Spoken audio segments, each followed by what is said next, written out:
All right, you guys, there's no chapters, but we're on pages 150 through 178. And these chapters were really great on getting your group of leaders or people you're trying to develop into leaders to work together as a team. And that is what creates productivity. And I love that he talks at first just about knowing your own gifts and strengths as a leader. A strengths finder test. I forget who wrote that book and who did that test. But that would be something good to take if you haven't done that, just to know what your strengths are. And of course, he says that doesn't let you off the hook for not growing and learning all of the other things too, but just knowing where your strengths are. And that's an easy thing to fall back on too, is like, all right, this is my strength. This is going to come natural to me. This is something that I can do right here and right now. Do you guys have anything to add on to that before we talk about vision casting? I can see Jamie just saying no. Just that I think it's important to note that in terms of finding strengths and working on those, like he points out multiple times that this takes effort. It's not easy. He said, for him, it was messy, right? So it's not like something that just naturally comes. And I think I wrote this in the margins actually later in the book as well, because he mentions it a couple times, but it's not something that naturally just happens. Like no one just stumbles upon development in their strengths. Strengths, obviously you're going to have some natural ability and lean, and that's why it's called your strengths, but it takes being intentional and purposeful, and it's not easy, and we're going to fail at things, and we're going to stumble, and it's going to be messy. But I thought that was important, and it definitely was a good reminder for myself personally that if something is not hard, if something doesn't feel a little messy, then maybe that's a check on myself that I am not intentionally growing in something, right? So I think we can become, this whole, everything with plexus and growing in that is a little bit of a curve, right? We have to learn and develop things in this business, like especially when we start off. But once we kind of get the hang of things, it's all too easy to coast. It's all too easy just to kind of check the boxes and go on by. So if you don't feel like you're stretching yourself, it's hard, it's messy, then maybe we aren't being intentional enough in growing in our strengths in additional areas. Also, I always say this, I'm going to just do a quick plug. So our strengths is not necessarily what comes easy, which makes sense from what I just said, right? Some people think, well, I'm good at this. This is my strength. This is easy. So that's what I'm going to develop. There are things that I consider my strengths now that I before would have considered a weakness that I didn't think I was good at. Talking on calls, doing coaching, training in front of people, all of that would have terrified me, would have been something I would think everyone else does it better than me. But until I did something that was uncomfortable, until I leaned into stuff that was important, part of leadership, important part of what we do, then you kind of can, develop things and figure out what your strengths are as well. So all of that is part of that process in discovering and figuring that out.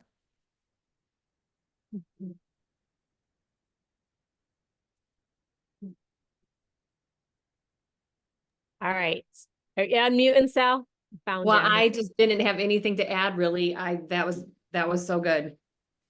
So I think the next sections here on vision casting and teamwork were really huge. And he says somewhere in here, if you didn't vision cast for your people today, then you're behind. It should be happening daily. And then he also says later on, just about communicating these things weekly with your people. So few things inspire people like a victory. The job of a leader is to help your team succeed. Daily victories is what you need to help them get and help them celebrate their wins on a daily basis. This gives them vision too. Getting silvers is what I wrote down, just helping your people get a join. And if you can get a join, you can help your person. I think we overcomplicate, and I hear a lot like, how do I create leaders? You just do with them what you already know to do. And that's get a join, get them loving the products, and get them sharing the products. And obviously that's an oversimplification. but helping your leaders and your team members do these three things, help them define the success of the vision, help them commit to the vision. So you have to have a vision yourself, right? And you also have to be committed to Plexus as a whole, what their vision is for the company, for their ambassadors, and you have to fit in with all of that. You guys have anything on that, or we can even move on to the next section because there was so much in the upcoming things. You said everything I was gonna in that section too. So perfect. I think Okay. belief. I think belief Go ahead, comes Jamie. into play with that too. It's coupled with belief. And I think about both Sal and Phallin when I think of like this section in terms of, you know, Sally, you have like just really strong belief and you communicate that well and you have that passion with that. And I think like that's an example of exuding that and inspiring people along with the vision. And Phallin, when I started, like it was just, you know, she's like, we're going here and you can come with us. Like it was so compelling. It was like she was so confident and strong in that it made me believe. It gave me a vision of what was possible. If she did not do that, I would not have jumped in to this business. Like I'm not the type of person to just naturally be like, oh, I can do that, because everything about it terrified me. So I needed someone to come in with that vision to not only show me what's possible, but say they believed in me as well. So make sure that you use examples like that, use that as inspiration for you to know that each person on this call, everyone that's listening to this, you have the exact capability to do that for someone else. You have the exact ability to talk to the people who you're talking to and say, hey, this is where I'm going. This is who I'm learning from. This is what this is about. You can do this with me. And just being excited and having that belief and confidence and excitement goes a very, very long way. And you can literally change someone's life by having that belief for them and having that vision for them. And if you do not say it because you are scared or fearful, then you also, in the same hand, you know, don't offer that life-changing option for someone. So lean into that and practice doing that. Yes. All right. So you're gonna go first on this because I'm not gonna steal all your words, but there is so much to be said about developing a team and getting people to work together. And Sal, I know you're really great at that, and so are you, Jamie. And this is something that we have made sure to do. Like we get our group of people and then we start planning events with them. We start doing all of these things with them and working as a team. You want to talk about that? Yes, I would love to talk about that because our team is a solid proof of what it has, come to fruition in working together. If we all took our own little teams individually and left and did our own little thing, do you think that we would be as successful as we are? I can fully 100% say no. Iron sharpens iron. We all learn from each other doing, Phallin and the way Lori and Phallin structured it to have big teams like this and to stay connected, like Tova just said, like this, there is so much value in that. We are all gleaning from each other. We're learning from each other. I don't know what I would do without my upline, but I also don't know what I would do without learning from my sidelines and all those people around us. So it is really, like he even says that, because a good team is always greater than the sum of its parts and is able to accomplish more than individuals working alone. Working as a team is also just plain fun. And that is true. How much fun do we have together, right? And we have to keep this fun. This is an important part of our job and what we do. If it wasn't fun, then yeah, it's fun. We have to keep it fun. And so working together is that way. Teamwork, team building. It's just really a huge piece of the puzzle, you guys, and us being successful. So yeah, he talks about team members complementing one another.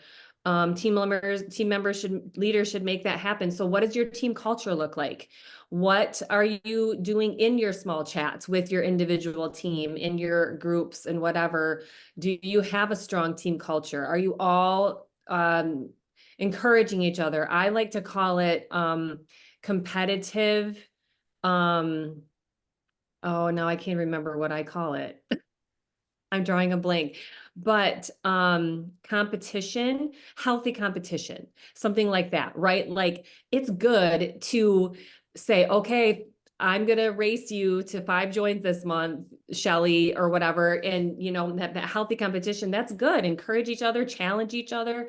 What does your team culture look like? Um, yeah, I don't know how far you want me to go, but I think even with that, like the competition, even with yourself, like, all right, if she can get 13 joins a month, why can't I get yeah, 13 yeah. joins a month? And just holding yourself to that standard, like, wow, she just joined last week and she's already gold. Come on, I can get it going. I can pick up that pace. So just having that, and you guys, as you look at your businesses, don't deal with people individually. Deal with that. You need to do that too, but you also need to put them as a group and create a team. And some of you have been around for a while. If you're gold, for sure. I've even seen silvers do this, and that's what helps them get to gold. And the best way that I can think of doing it is just events. Like, hey, we're going to do this, and we're going to invite all of our people together, and we're going to share our testimonies. We're going to create the graphics. Okay, you do the graphics, you're really good at that. And I'm going to do the write-ups. And then someone brings some files in, some documents, and like it just works together, and you see people's strengths, and then you do it again next month, and people feel successful too, even if they're not going silver or going gold yet, because they feel a part of a team. And when they see other people having success because they help put on an event, they feel some sort of success even when they're not having it themselves. And then, like Sally said, it's that healthy, friendly competition. So that's the best way that I can think of doing that. Mhm. Nope, spot Jim, on. you got stuff to say, or you want to move to the next section? It's all about teamwork. The next few pages is just so much about teamwork. And if you guys have not developed a team, or if you're struggling, 17, what is it? Indispensable laws of teamwork. I don't remember what it was called. I underlined it here. Indisputable laws of teamwork. I would get that book and learn how to get your people to work together as a team with you as the leader, because it's so important to be, in order to be a leader, you have to be a follower. So you have to still work with the bigger group, and then you still want to work and duplicate what they're doing with your people. So it's like a participating and then a leading, and both elements are super important. It's a good balance for sure. And if you ever have trouble trying to figure out how to balance that, like have open communication with your upline, you know, in terms of contributing to both. One part that he mentions moving to the next section, in terms of understanding the mission, the whole concept of assuming things, I think, is really important to highlight and know. He says good leaders never assume that team members understand the mission. Don't take for granted that they know or are doing the things that you think they're doing or believe, or, you know, just all of this around this. And I think this applies to so much. It applies to a lot of things that we do with coaching even, but it's never assuming that everyone's just on the same page and has the same vision or even believes what they're capable of. So we have to communicate the vision often. Like Phallin said at the beginning, like if you're not doing it, you know, if you didn't do it today, it's, you know, you haven't done it enough. So, and I think assuming can hold us back. It can hold us back in our leadership, and it can hold our teams back. So if we think like, you know, oh, well, I already know this, or I did this, or I assume my leader is fine in this area or that area, we really are holding our team back, and we're holding our own leadership back, I feel like. But we're not learning and growing with our people. And that could be a step that we're missing. I mean, honestly, it's a good reflection for all of us to look at that and see what can we improve and do better in that area. And then I have one thing on the next section, unless you guys have something on that. I do, but Oh, Sam. Go ahead. oh, me? Sure. I think you're talking about the feedback section.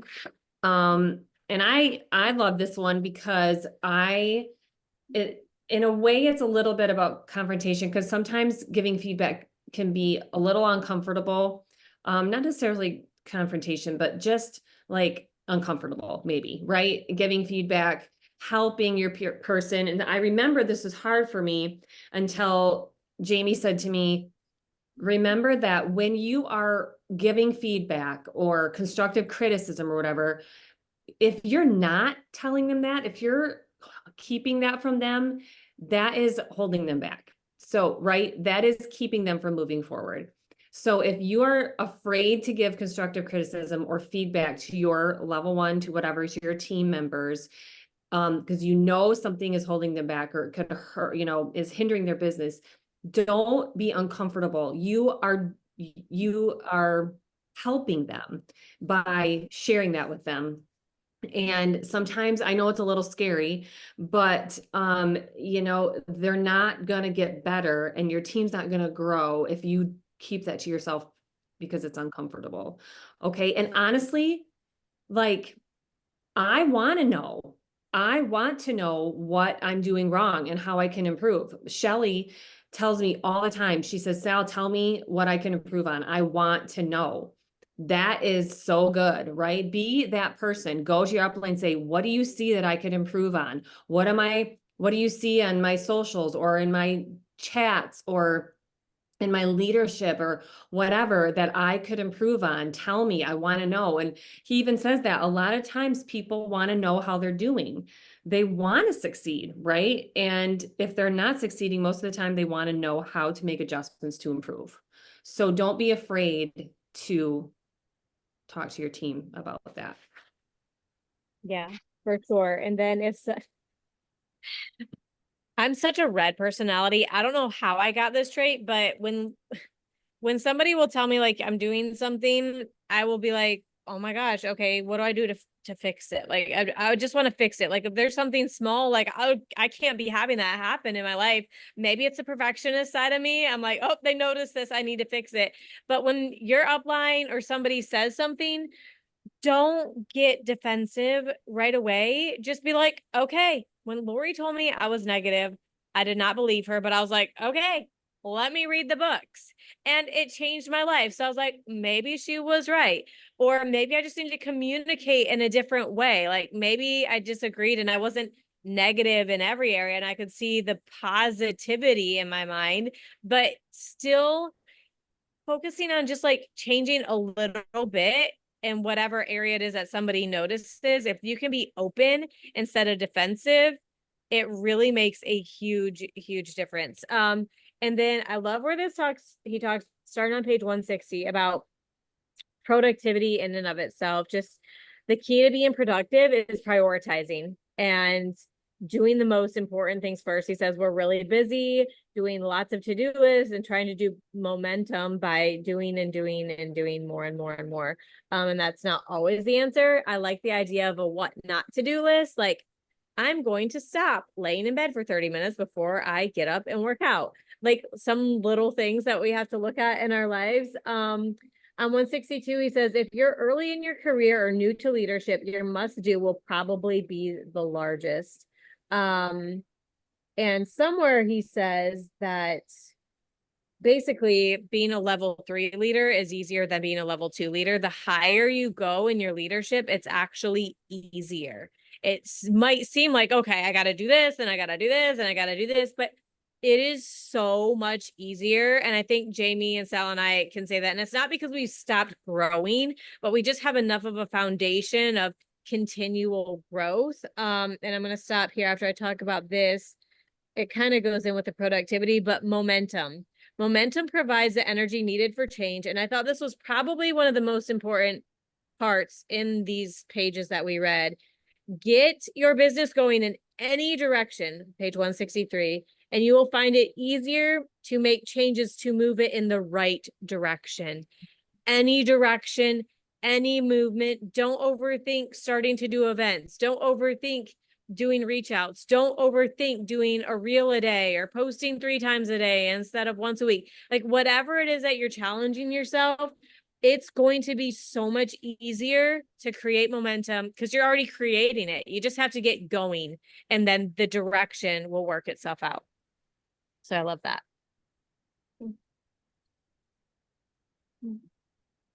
Guys, got anything, or you can like move on ahead to the next sections too. I think just one important thing, the questions that would be important to answer on the top of 162, in terms of identifying your top 20%. Not only does he mention a few questions to look at that, like, you know, what must I do? What's required of me? What gives the greatest return? What's most rewarding? But I think even more interesting beyond that is he says, you know, when you lead long enough, when you build a great team, eventually those are going to all be the same. Like it's all going to come together. So I thought that was intriguing in terms of how he, you know, brought that together. But Sal, did you want to mention anything on that all section? Nope, that's good. All right. This has a million stars on it. So maybe this was the most important thing. I really like these like last pages of what we were reading here, but the good leaders on level 3 keep pushing. If they gain momentum, they do not back off and coast. They press on and increase the momentum so they can accomplish even greater things. And if I can tell you, one of the keys to the 3 of our success as diamonds, it would be that I have been doing this for 10, maybe 11 years, maybe 12 at this point, but I have seen a lot of people get into momentum, and I will tell you what 99% of them do. They will coast. They will sit there. They will think their team's got this. They see the paycheck rising through the roof. They see the joins coming in like crazy, and they do not keep doing what they did to get there. But if you will do it, if you will press on and like lean into the momentum and push even harder. So it's like you pushed hard, you got the team soaring, and then you keep going, you keep pushing and carry everyone further. That is how we've had the success that we have had, that right there. And I say this all the time. Sometimes I feel like people don't listen because I watch them take the foot off the gas pedal and they're like, my points are still going up. My pay is still going up. And I'm like, yeah, but you are going to watch it bottom out. You will flat out watch it fall out to where you were before the momentum started if you do not keep it going long enough to get to level 4 leadership. And that's when your leaders take over and they have momentum. When you can take your foot off and you don't have to really do anything at all, but you see people doing everything that you were doing, and this is a much later level in leadership, that is when you know that you've had success. And I think that's what he's going to head into talking about. But anybody have anything on that, or do you want to move on to page 166 and 167? Oh, thank you for saying the pages. I wasn't sure where you went on the book. Yeah, I'm on 165 too. And I think that's perfect, Val. But how do you do that? Right. So you gain momentum, you get momentum, and you're in momentum, and then you coast. So how do you not coast, right? How do you continue to move on in that direction? Well, Val just touched on it. You help your people do the same thing. You help your team do the same thing, right?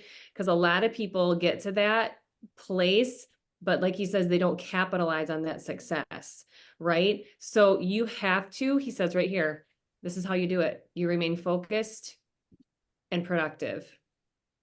So you continue to add joins, you continue to duplicate and create leaders, you continue to raise or develop golds and all of that.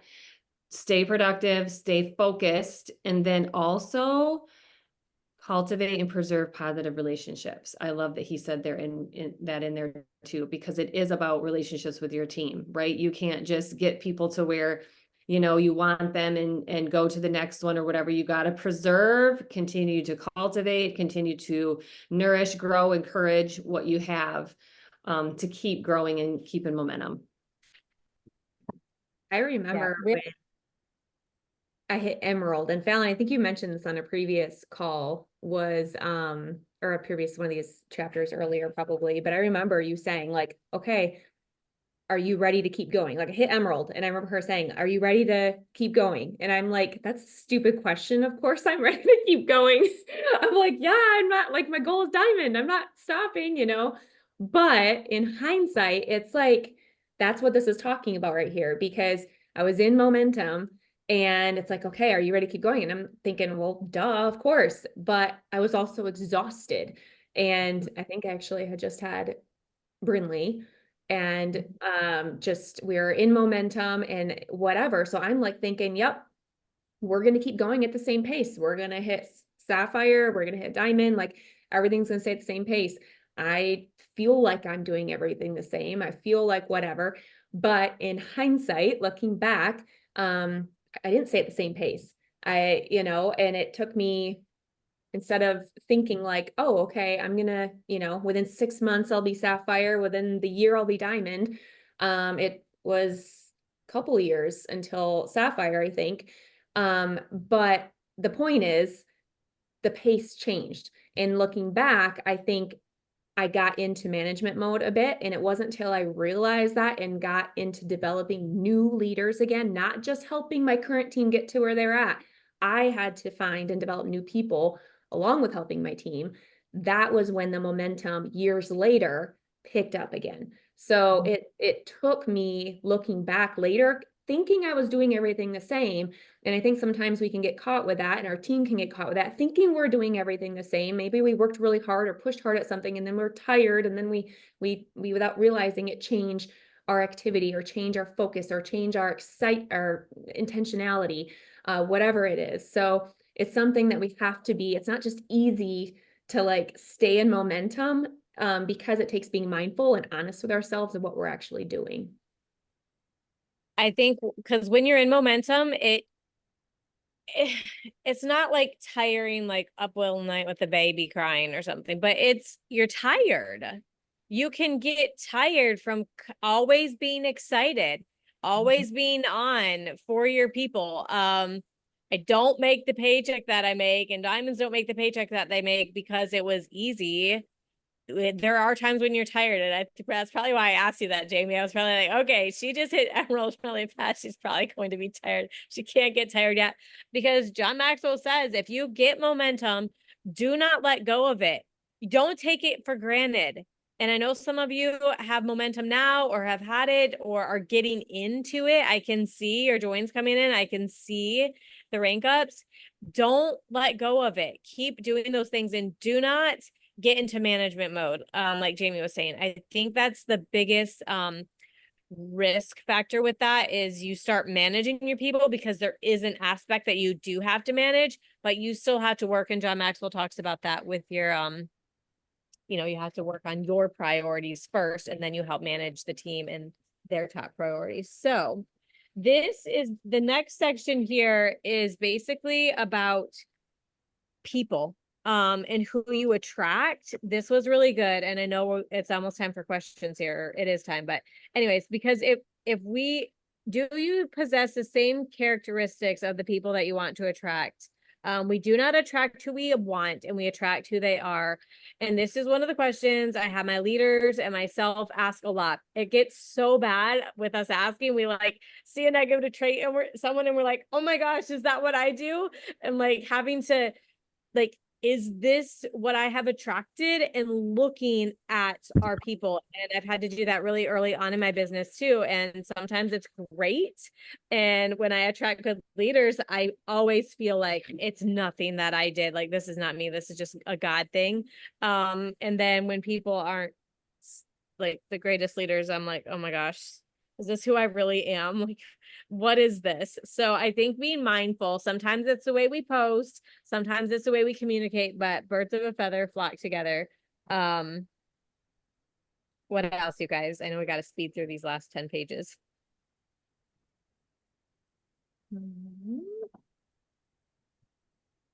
Skipping through some things I had. Looking. Yeah. At 168, he talks about the momentum again. That's where he says it's not the time to rest or back off. This was great. You can tell you're on the road to success. It's uphill all the way. And I was going to go out and read that quote to my kids. Like, that is so good. If it's hard, that doesn't mean you're doing the wrong thing. It can mean that you're digging in. It can mean that you're growing. I spent so many years growing with no success because I had to grow into the leader that my people needed before God gave me the people that I was supposed to lead. And sometimes that underground work, we ignore it, or we don't pay attention to it, or we despise it, or we're frustrated. Really lean into that and continue doing the right things, and don't get tired doing the right things. He mentions over on 170, I don't know how fast you guys want to move here. I know we got to wrap this part up, but on 170, he mentions good questions. I think I love that he mentions this, because I think this idea of vision can sound intimidating sometimes, in terms of owning that and sharing that, and how to articulate that and really be mindful of that. And he breaks it down really simple in terms of, he asks, do you have vision, and how do you know whether your team members buy into your vision? And he breaks that down to just whether, one, that they buy into you. And then how they do that is just having that relationship with them. So that's the connection. It's building that relationship, and then demonstrating results to them, showing them the way, right? They're following you, showing them the way, showing them the how, which, going back to what Phallin, I believe, or Sally, I can't remember, said earlier, and it doesn't mean you have arrived at diamond or whatever destination. It means you've gone silver, you can show someone else to go silver. You help someone, you can show someone else how to help someone get started. So it starts with as simple as that. So owning that and communicating that.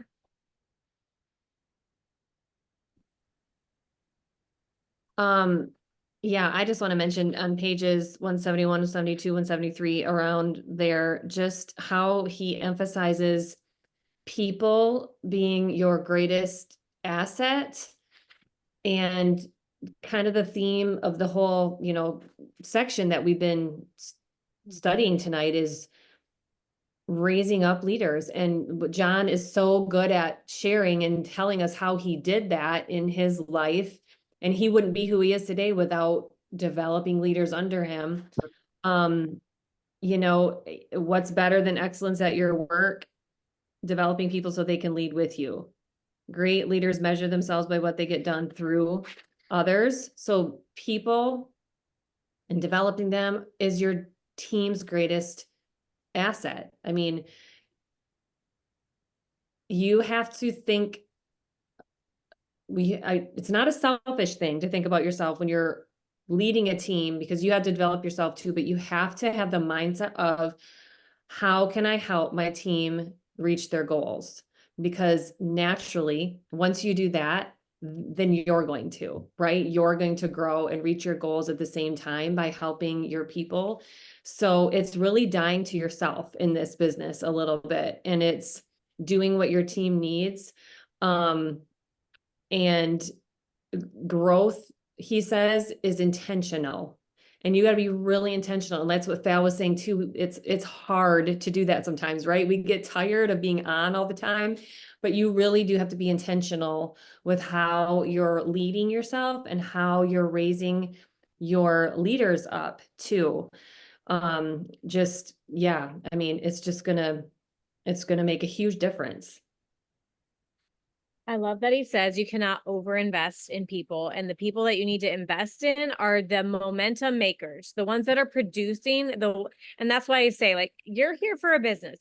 Every one of you on this call, you're not here just dabbling. You're here because you want money. You are here because you have made this a business, and you guys, that's what you're doing here. So invest in those people who are making a paycheck, the ones who are getting joins, or at the bare minimum, the ones who are posting and doing the things and they're trying.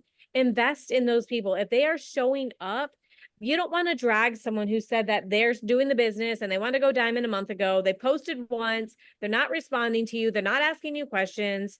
You want to try to develop that person. Yes, but you're not going to pour energy into that person until they're able to produce or do something. And honestly, like building relationships are great, but I didn't really build any relationships until people were leaders. When they started getting joins coming in, then I was like, okay, we're going to be talking every day. He says every day, talk with your team daily or at least weekly, And then practical to do number 6 on page 176, use momentum to solve problems. Help your team get wins. That is how you create momentum. Get them a join. Get them 2 joins. Whatever your team does to get joins. That is so simple. That is how you create momentum.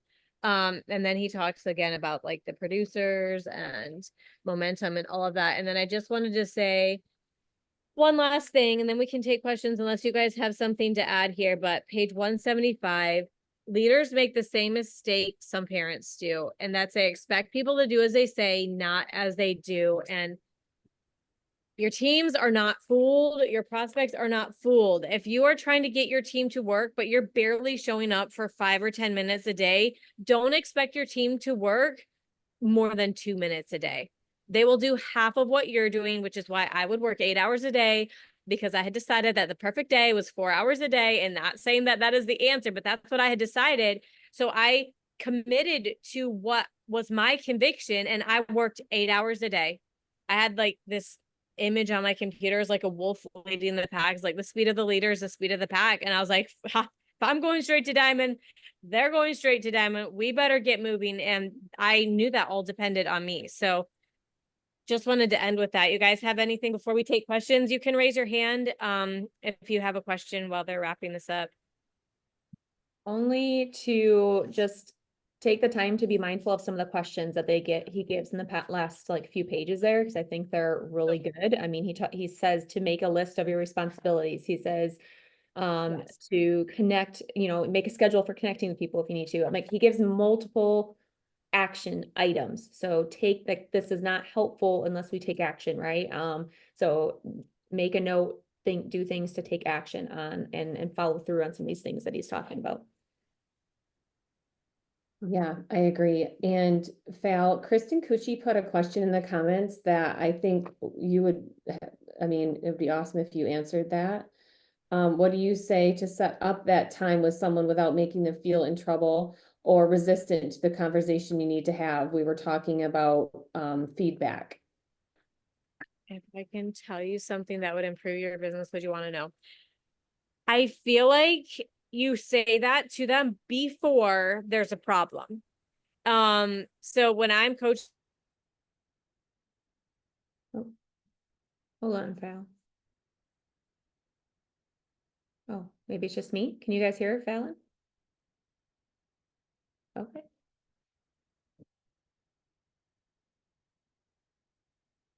Then when the timing is right, usually they will bring things up themselves.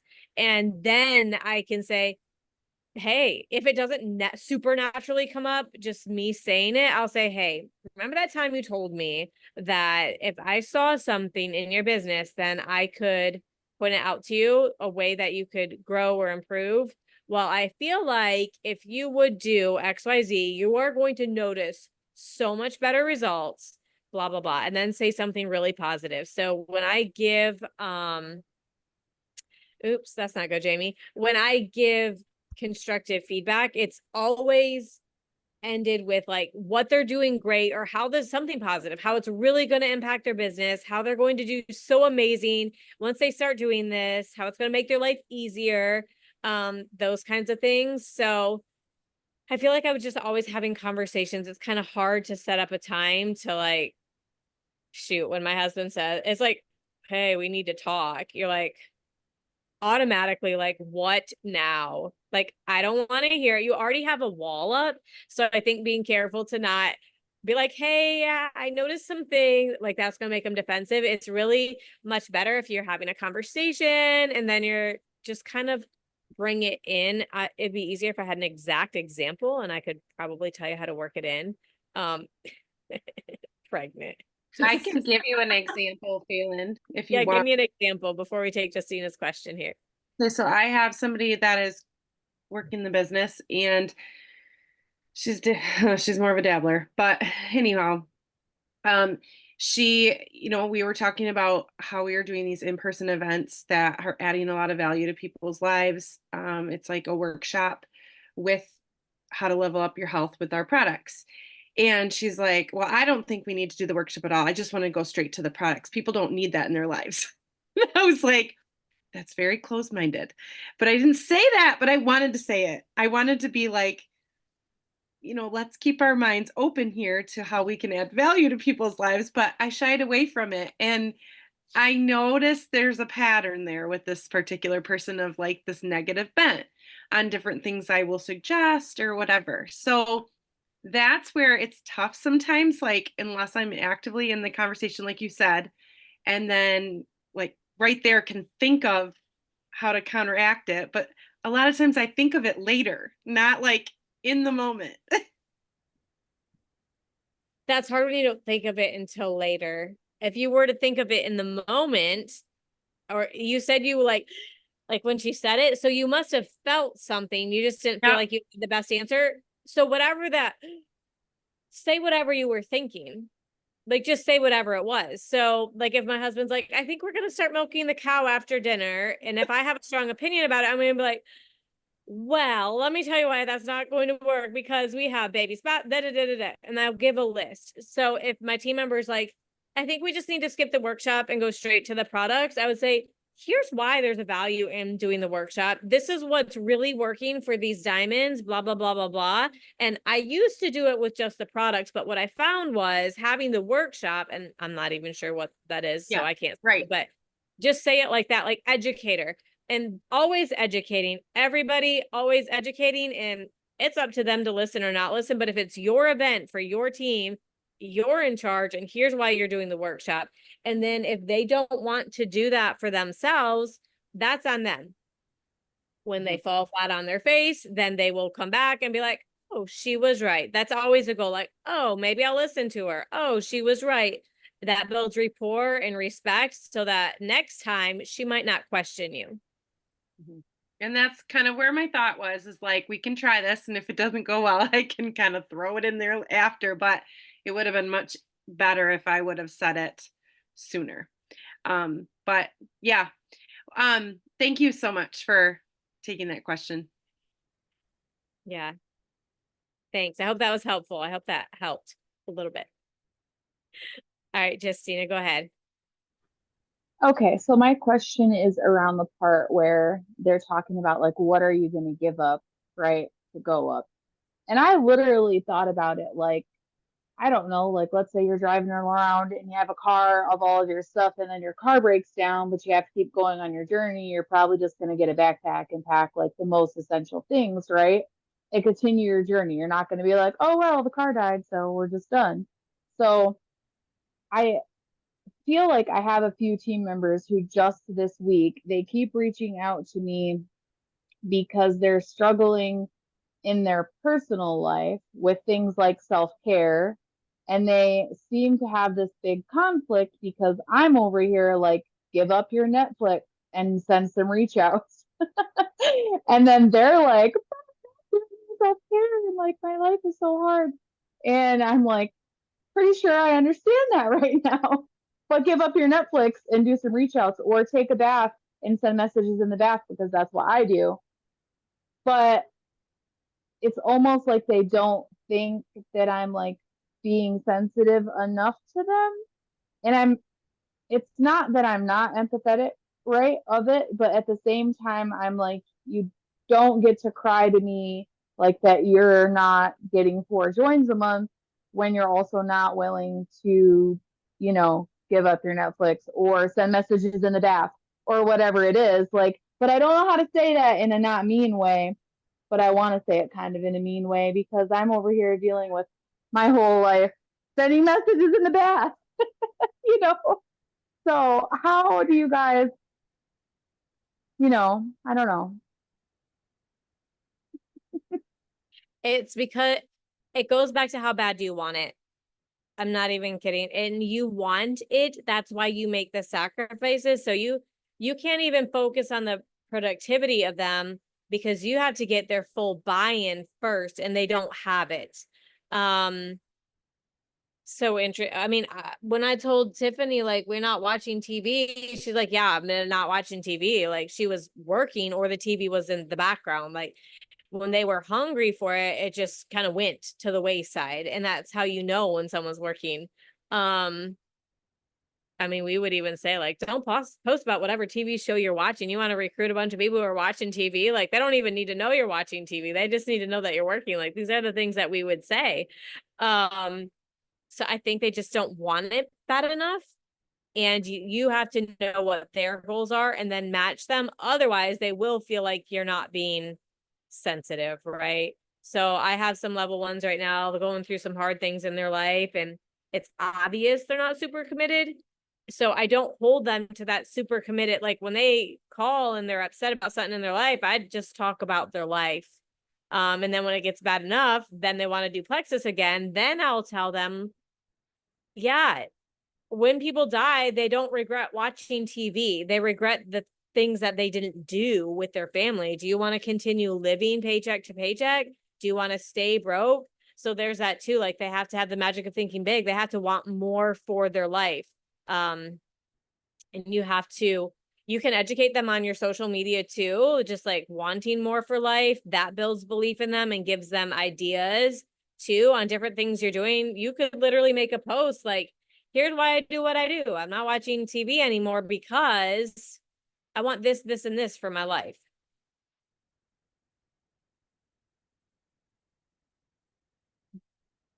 Jamie, Sal, you got anything? I mean, you can always try and help them. I mean, he mentions that, I think in these chapters that we just read too with, I think it's towards the end in terms of, basically working through things with them, helping them see the results, right?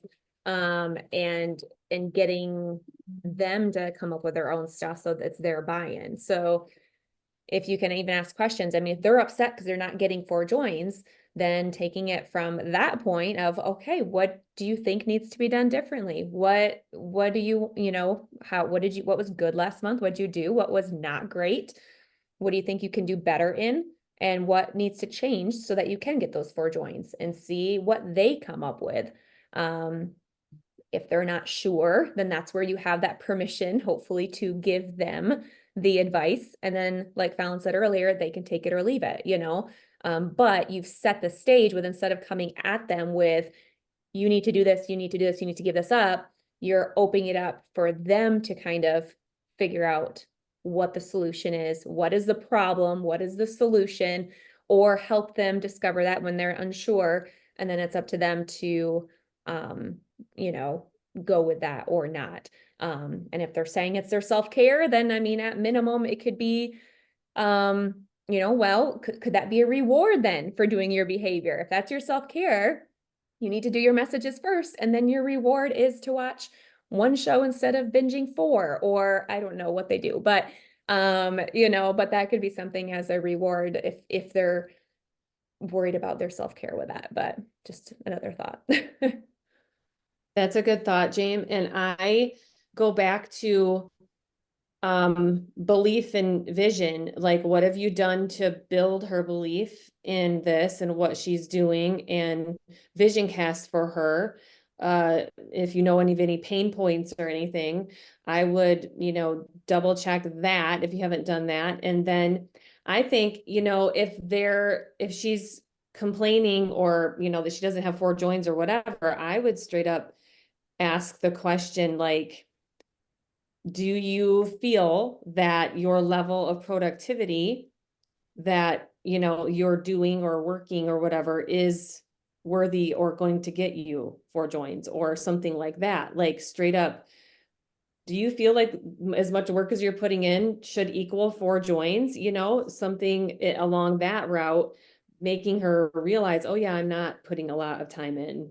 I probably shouldn't be mad that I don't have 4 joins because I'm not really committing myself to it. Something like that. But yeah, I guess I would focus more on belief and vision too. So what I'm trying to do for belief, because I do think that's a huge part of it, is like each week I send either a new short video, like the Cosmoplexus video, or something, Diamond documentary, whatever, that I feel like they can see a part of them in, right? But then I'll say something like, I'd love to hear your thoughts after you watch this. And then it's crickets, like they won't respond to that at all. But then they'll be like, cold messaging doesn't work for me. And I'm like, okay, like, why do you feel like it doesn't work for you? And like trying to like talk through all of it. And then it will turn into, well, I'm not actually doing my plexus work because I can't even make time for self care. And it's just weird because I have two separate builders talking like that. Like they can't do everything because they can't even do their self care. And I'm kind of like, well, plexus is my self care. So, um, yeah, I don't know. I think they're not like receiving that belief building that I'm trying to do almost. So I think the same thing, girl. I'm like, Plexus is my self-care. It's like my drug. Like I loved working. I love reaching the goals. I love getting the joins. I love seeing my people have success. I love, oh my gosh, someone hit gold. Like, who is this under? Where'd they come from? This is amazing. Like self-care. If I want extra self-care, I'm gonna work in the bath.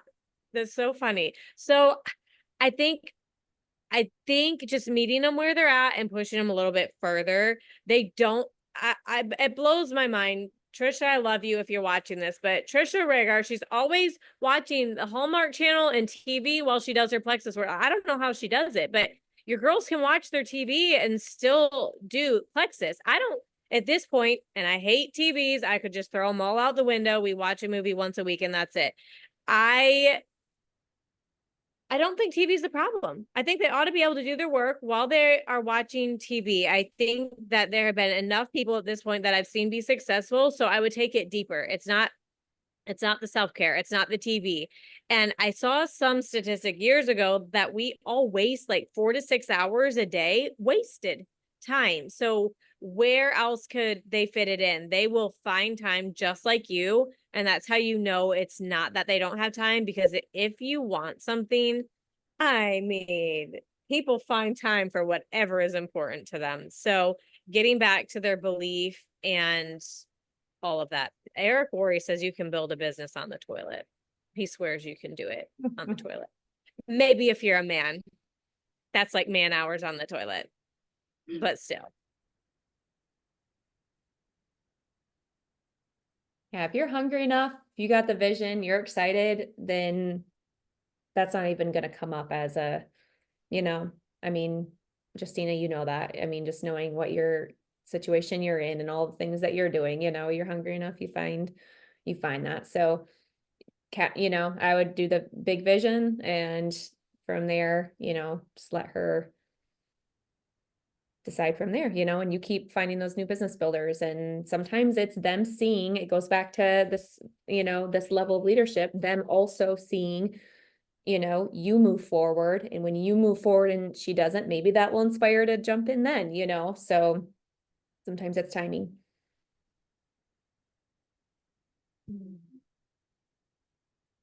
Yeah, I think, that's good too, Leah. I think that they if they will read the first 5 chapters of the Magic of Thinking, but they have to want this more for themselves than you want it for them too. And that's so hard when you believe in people and you're like, my life is hard. My life actually sucks and I'm able to get it done. What's your problem? They don't care. They're very content sitting there surrounded by nothingness and watching free TV shows all day. Like they don't want more. If they can read the first 5 chapters of The Magic of Thinking Big, it could take them 10 minutes. They could listen to it. And see if they want more for life. If they don't even want more, they had to have wanted more or they wouldn't have started in the first place. So they want it to some degree. Are they lazy? If they're lazy, do a fitness competition. Just get them moving.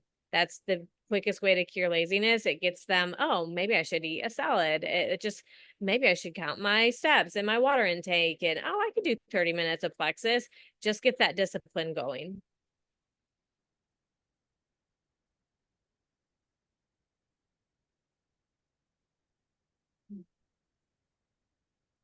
Well, we have 3 minutes. I'm not sure we have time for another question. What do you think, Phal? We might, if anybody has one. Quick one.